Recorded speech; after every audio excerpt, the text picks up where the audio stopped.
Welcome back. So, I did a video not too long ago where I talked about expansion, and I forgot Columbus. I did.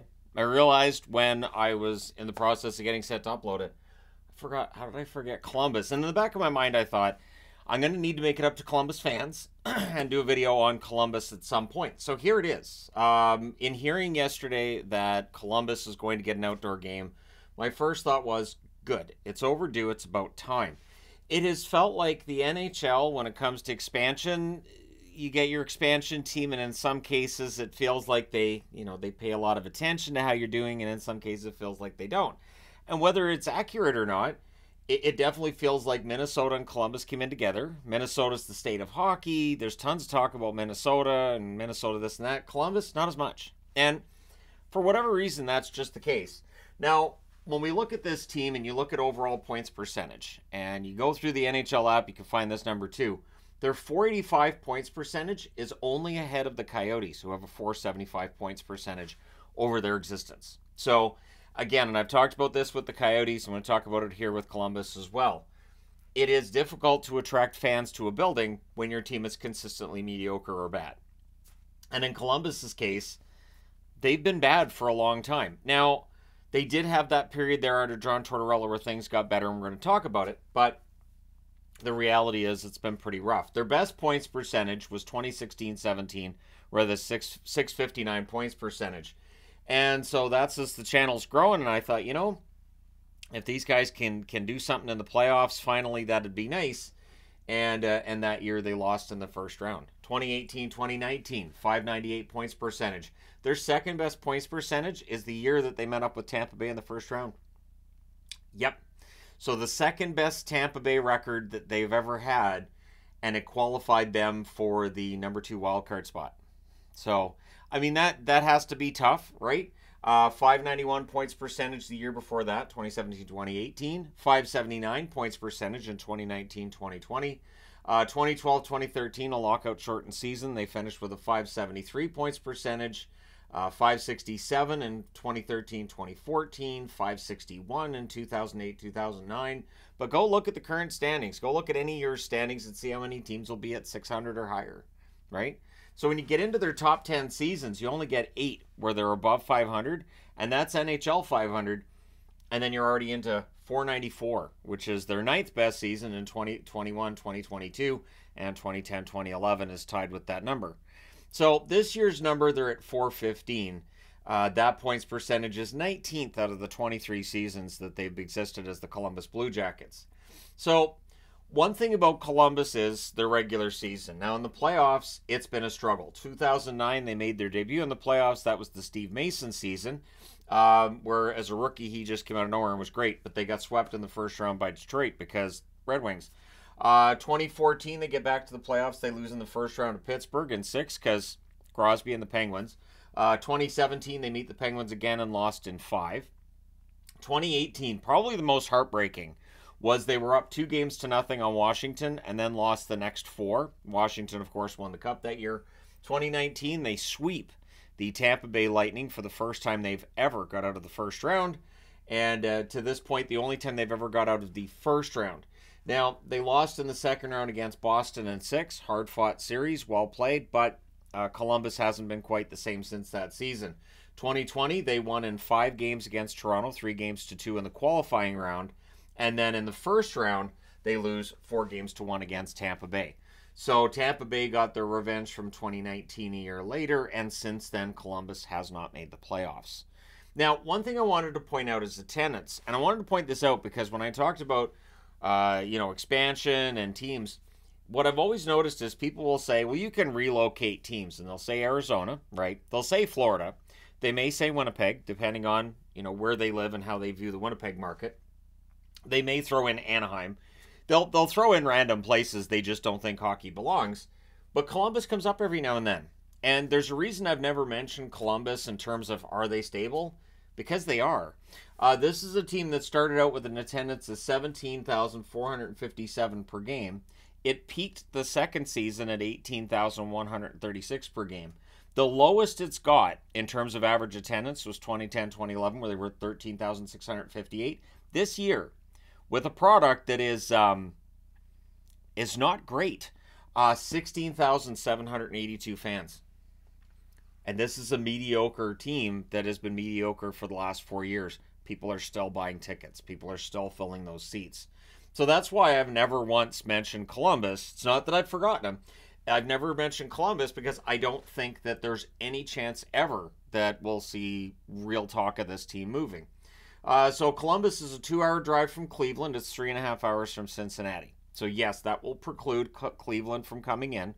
Just go ahead, rain on my parade. Did that when I talked about Cleveland. I saw people posting about Cleveland's right next to Columbus. But Cincinnati, 3.5 hours away, is that far enough away that if Cincinnati put in a real strong push for an NHL team, would that hold them back? Does Columbus step in and go, look, we get 16,700 per game, but you put a team in Cincinnati, we're going to lose, and then figure out X amount of fans they might lose. So there's that aspect of it. I think the attendance is good, especially considering the product on the ice.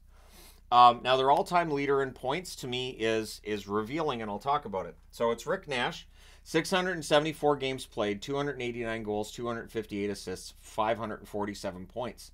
Now, Johnny Gaudreau was brought in to be this star forward for them. In the 133 games he's played there, 28 goals, 83 assists, 111 points. And it underscores the fact that star players have been elusive for Columbus. Obviously, we had Panarin in Columbus, but Panarin moved on to the New York Rangers. Made it clear he didn't want to stay. Then you look at goaltending. Sergei Bobrovsky, a 2-time Vezina winner as a Columbus goaltender, won 213 games, lost 130 in regulation, lost 27 in extra time, .921 save percentage, and then he decided he wanted to move on to greener pastures as well. Elvis Merzlikins, his record as a Columbus goaltender, 65, 73, and 29, .906 save percentage, not in the same ballpark. And there's talk, of course, of Elvis wanting out, wanting to go somewhere else. And that's a storyline with Columbus that definitely seems like it comes up a lot. I don't know. I think we blow it out of proportion. I think we do that with Columbus and Winnipeg. The idea that, nobody wants to play there. Not true that nobody wants to play there. Like that feels a little bit general and not correct kind of general discussion about a team. But Columbus, they've had problems with finding that superstar player. One of the reasons that I talk about this team needing an identity, they haven't really had that one player to build around. Now, maybe they do now, and we're going to see that in the coming years. We'll talk about it. But I wanted to go over the overall standings, and I'm not going to go through every single year. They're all right here. You guys can zoom in on your phone or your computer to look. But when you look at the standings, they're 23rd the first year they're in the NHL, which is 2000-2001. 6 years later, in 06-07, they're 24th. So it doesn't get better. It doesn't get better until 08-09, when you have the Steve Mason season where he brings them into the playoffs. And then, immediately after that, they fell back down to 27th the following year. There was no sustained success. They didn't get back to the playoffs, as I said, till 2014. They were 14th in the league that year, fell back down to 22nd the following season. So when you're trying to sell season tickets, you're selling them on the idea that, hey, we're a playoff team now, we're building something. And then the following year, you fall right back out of the playoffs. You're going to have some fans that say, I don't believe you. I have my doubts that things are really going to be better, so therefore I will take my business elsewhere. And that's going to happen. But that again, that's why I'm impressed by this number here. 2010-2011, the year that they had the lowest attendance, they were 24th in the NHL. The following year, they were 30th. Their attendance went up. So that's why I have no concerns about Columbus as a market. Because when this team wins, when this team is ready to win, I think we'll see a lot of sellouts. So the best mark they had was in 2016-2017, where they were 4th in the NHL. They had 108 points, and then they met Pittsburgh in the first round and got knocked out. So it took all that good feeling, and it threw it right out the door. 2018-2019, they knock out Tampa Bay in that first round. And the following year, we had the bubble playoffs, and they definitely took a bit of a step back that season. And that step back, they stayed about the same the following 2 seasons, but yeah, then it gets kind of ugly. 2019-2020, they're 13th in the league. Again, it's your pause, your shortened season. And then the following year, they're 28th. And since then, 21st, 31st. And as of February 18th, when I'm recording this, they're 29th in the league out of 32 teams. They're still drawing almost 17,000 fans per game. So if you're going to come in, you're like, well, they're probably papering it. I don't care. That's good attendance. That means there's almost 17,000 people willing to come in and sit down and watch this. Which, if you watch games in Buffalo, you watch games in San Jose, Anaheim, there are plenty of empty seats. I'm not saying there aren't any empty seats in Columbus, but comparatively speaking with some other teams, it's not that bad. And considering how long this team has been mediocre, it's pretty good.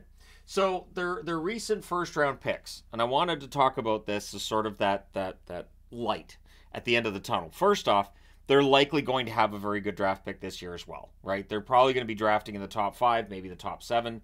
This year's draft is not seen as star-studded as the 2023 draft, but still, it's going to be good. There's going to be good players in it. The most recent draft where everybody was talking about, oh, this draft's going to be terrible, I think was 2017. I think 2020 and 2021, there was discussions of those drafts as well. But every draft class, you have good players. So it's scouting. Now, their most recent first-round draft pick is Adam Fantilli. And they need to be as careful with Fantilli as possible. If you got to put him in bubble wrap, you got to put him in bubble wrap. But Fantilli could be that star player this team has never really and truly had, keeping in mind that Rick Nash was a very good goal scorer. But was he ever in that sort of McDavid-esque kind of area of star players? No. And that's what they've missed. They haven't had that big franchise name. So maybe it's Fantilli. Jiricek could be that on the blue line for them. He was a number 6 pick in 2022. Kent Johnson, the number 5 pick in 2021. It's been an up and down adventure with Johnson. The talent is still there. It's a matter of finding ways to unlock that talent and get him to produce at the NHL level. 2020 at number 21, they drafted Chinakhov. That's a hit. Chinakhov is on pace for about 30 goals this year. Well, if he played the full 82 games about, I think it's 14 goals in 40 games he had going into yesterday. So Chinakhov's been very good. 2019, they didn't have a first-round draft pick. They didn't have one in 2017 either. 2018, drafting 18th overall, they drafted Liam Foudy, who did not work out in Columbus as a Blue Jacket. 2016, drafting 3rd, they draft P.L. Dubois, who they then packaged over to Columbus, or over to Winnipeg from Columbus, in exchange for Roslovic as well as Laine.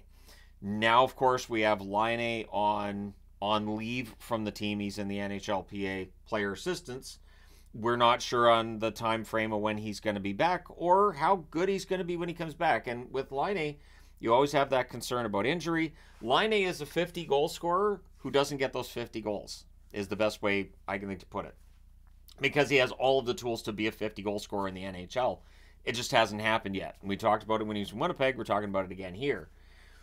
So this is a team now without a general manager. Jarmo Kekalainen's let go last week. Whoever's going to come in is going to inherit a team that has been middle of the pack to bad. And lately it's been more bad than middle of the pack. And this is a team that has had some challenges all around. So you got Zach Werenski, a number 8 pick back in 2015. That's a hit. But before that, you have Milano, number 16 in 2014. 2013, they draft Wenberg 14th, Kirby Reichel 19th, and Marco Dano 27th. So 3 first-round picks. One of them is still in the NHL. He's not in Columbus. So it has been a tough time for them at the draft table. I didn't get into the trades because I feel like we discussed some of that when the firing took place of Jarmo Kekalainen. We have talked plenty on this channel about players wanting out of Columbus. And, you know, I thought about putting that on the board. I'm not sure if it's still there. It feels like the cloud over this team that players don't want to sign there. I don't think that's there anymore. I think with the signing of Gaudreau, with the fact that they've got Laine, Werenski's on a long-term contract. There's some guys here on long-term contracts. I don't think that's as much of a talking point as it was years back. I do wonder if looking at how Gaudreau's time has gone in Columbus means that the next time there's a big star player available, if they have the cap space, would they be able to lure that star player? Or would that star player look at other guys on this roster and go, I don't know if Columbus is the best place for me. So I do think this is a team in need of a superstar, and maybe Fantilli becomes that superstar. They've never had that. I look at Minnesota with Kaprizov. Kaprizov is that superstar that Minnesota hadn't really had. As much as I respected Gaborik, Kaprizov's on another level. And as much as I respect Rick Nash, and I do, he played on some really, really objectively bad teams in Columbus and still managed to put up a lot of goals, which is admirable. But that star player, I feel like they haven't really had that. I think Panarin's about as close as you get. And then, of course, Panarin moves on to the New York Rangers. And in net, Bobrovsky was the guy, and he moved on to Florida, right? Now, I do think that whoever takes over this team has a really big challenge in that you don't want to just build a playoff team. If this team builds itself back to 14th, 15th in the standings and loses in the first round, I don't think that's going to win over fans. They'd love to see playoff hockey in Columbus. You need to be able to build a true contender. You need to find a way to be able to build that contending team, which I think Jarmo was trying to do. You look at bringing in Gaudreau, you look at what he did in the offseason, trying to fix the blue line. Little moves that were being made there, clearly being made with the idea of maybe we can make this better and make the playoffs, but they need to build a true contender. And I think they're a ways off from that. I don't know how you do it. I don't. I look at this team's 23-year now existence, and yeah, there's definitely some questions there for me on just the fact they haven't had a long playoff run. I mean, we talk a lot about the 2019 upset of Tampa Bay, but then it was over the next round. And I kind of felt bad as a Boston fan that Boston took them out in 2019, because if Columbus gets out of that second round, it does a lot for Columbus. If Columbus had been the team that goes to the final and loses against St. Louis, that would have done so much for that organization. So I genuinely, looking back, think, it was fun for Boston to have that 2019 run, but man, if Columbus had had that run to the final, how different would things have looked? So I think definitely, I think part of the reason why it's easy to kind of overlook them when I'm talking about all 32 teams is this. It's that mediocrity.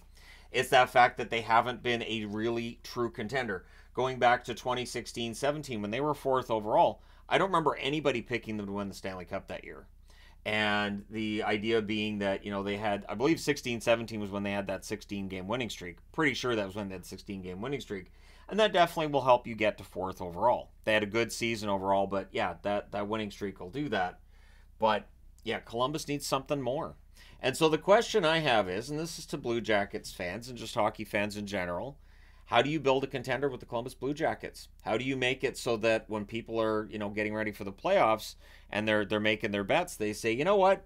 Yeah, I like Carolina, I like Vegas, but you know what? I really like Columbus's chances this year. I think this is the year they finally do it. And do it for Ohio. Seriously, I think it'd be great.